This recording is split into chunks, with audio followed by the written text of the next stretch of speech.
وصدق رسوله النبي الكريم ونحن على ذلك لمن الشاهدين والشاكرين والحمد لله رب العالمين. وہ ہر عالم کی رحمت ہے کسی عالم میں رہ جاتے. وہ ہر عالم کی رحمت ہے کسی عالم میں رہ جاتے. یہ ان کی مہربانی ہے کہ انہیں یہ عالم پسند آیا. یہ ان کی مہربانی ہے کہ انہیں یہ عالم پسند آیا. اور ہٹا دو رضوا ہے جنت ابھی دور کی بات. ہٹا دو رضوا ہے جنت ابھی دور کی بات. میرے زباں پہ ہے اللہ کے رسول کی بات. میرے زباں پہ ہے اللہ کے رسول کی بات. جسے ہو کرنی وہ 14 طبق کی بات کرے. 7 طبق زمین 7 طبق آسمان. جسے ہو کرنی وہ 14 طبق کی بات کرے. کہاں کہاں پہ نہیں آمنہ کے پھول کی بات. کہاں کہاں پہ نہیں آمنہ کے پھول کی بات. اور یہ پھول جو ہے نا یہ بھی نبی کی مثال نہیں بن سکتی. نبی کا حسن کہاں اور آفتاب کہاں. نبی کا حسن کہاں اور آفتاب کہاں. میرے حضور کا چہرہ کہاں اور گلاب کہاں. میرے حضور کا چہرہ کہاں اور گلاب کہاں. ارے یہ سب تو مثالیں ہیں لیکن بہت ہی معمولی. یہ سب تو مثالیں ہیں لیکن بہت ہی معمولی. وہ تو لاجواب ہے ان کا کوئی جواب کہاں. وہ تو لاجواب ہے ان کا کوئی جواب کہاں. حضرات محترم، جناب عیسیٰ علیہ السلام کے پردہ فرما جانے کے بعد 570 سال تک اس دنیا میں کوئی نبی تشریف نہیں لائے. اور یہ 570 سال کا زمینہ، یہ ایام فطرت کا زمینہ، یہ ایک ایسی تاریک رات تھی جو ظلم کی رات تھی، بربریت کی رات تھی. انسانیت سرمادہ ہو گئی تھی. ظلم اور جہل عام ہو گیا تھا. کوئی یہ بتانے والا بھی موجود نہیں تھا کہ تم یہ جو کام کر رہے ہو یہ تمہارا کام گناہ کی طرف تمہیں لے جا رہا ہے. تمہارا کام تمہیں ہلاکت کی طرف لے جا رہا ہے. تمہارا کام تمہیں زیادہ مستقیم سے ہٹا دے رہا ہے.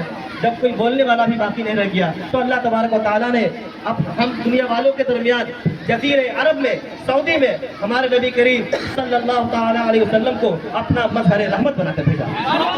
رحمت بنا کر بھیجا. اور اللہ تبارک و تعالیٰ نے قرآن پاک میں ارشاد فرمایا لقد من اللہ علی المؤمنین اذ بعث فیہم رسولا، کہ اللہ تبارک و تعالیٰ نے مومنوں پر اللہ کے نبی کو بھیج کر احسان فرمایا. یقیناً اللہ کے رسول نہ آتے تو ہمیں سچائی دیانت داری کون سکھاتا. حضرت صدیق اکبر کی صداقت کیسے معلوم چلتی. حضرت عثمان غنی کی سخاوت کیسے پتہ چلتی. حضرت عمر رضی اللہ تعالیٰ عنہ کی طاقت کا اندازہ کیسے ہوتا. حضرت علی مرتضیٰ رضی اللہ تعالیٰ عنہ کی بہادری اور شجاعت کا اندازہ کیسے ہوتا. یقیناً ہمارے حضور آئے تو ہمیں امام حسن ملے. ہمارے حضور آئے تو ہمیں امام حسین ملے. ہمارے حضور آئے تو ہمیں جینے کا سلیقہ ملا. غرض کہ ہمارے حضور آئے تو تمام شہیدان کربلا ملے. ہمارے حضور نہ ہوتے تو کچھ نہ ہوتا. ہمارے حضور کے اخلاق کے ایک پہلو، بس ایک پہلو آپ کے سامنے بیان کروں گا کہ ہمارے حضور اکرم صلی اللہ تعالیٰ علیہ وسلم اپنے وعدے کے اتنے پکے تھے کہ مکہ کے کفار و مشرکین جو کفار تھے، مشرکین تھے، لیکن اس کے باوجود بھی ہمارے نبی کی دیانت داری اور سچائی کی بنا پر آپ کے پاس امانتیں رکھتے تھے. آپ کے پاس اپنی قیمتی چیزوں کو رکھ دیا کرتے تھے. وہ جانتے تھے کہ محمد ہے کبھی جھوٹ نہیں بول سکتے. محمد ہے کبھی خیانت نہیں کر سکتے. محمد ہے کبھی بدعنوانی نہیں کر سکتے. محمد ہے کبھی بددیانت نہیں کر سکتے. تو غرض کے پورے کفار و مشرکین ہمارے نبی کریم صلی اللہ تعالیٰ علیہ وسلم پر اتنا بھروسہ کرتے تھے کہ اپنی امانتیں آپ کے پاس رکھا کرتے تھے. اور آپ کی صداقت کا اور آپ کی عدل کا اور آپ کے انصاف کا اور آپ کی شجاعت کا اور آپ کی طاقت کا کوئی اندازہ ہی نہیں لگا سکتا. آپ کی وعدہ وفا کرنے کا ایک جھلک سن لیجیے کہ آپ نے تجارت کے وقت ایک آدمی سے کچھ سامان خریدا.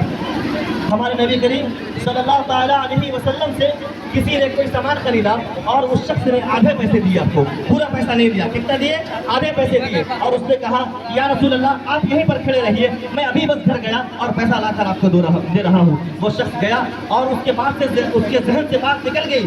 اور وہ 3 دن بعد لوٹ کر جب آقا دو جہاں صلی اللہ تعالیٰ علیہ وسلم کے پاس پہنچا جہاں پر ہمارے نبی کو اس نے کھڑا کر رکھا تھا، تو کیا دیکھتا ہے کہ ہمارے نبی اللہ کے رسول صلی اللہ تعالیٰ علیہ وسلم اسی جگہ پہ کھڑے ہیں، موجود ہیں. اسی جگہ پہ 3 دن کے بعد بھی موجود ہے.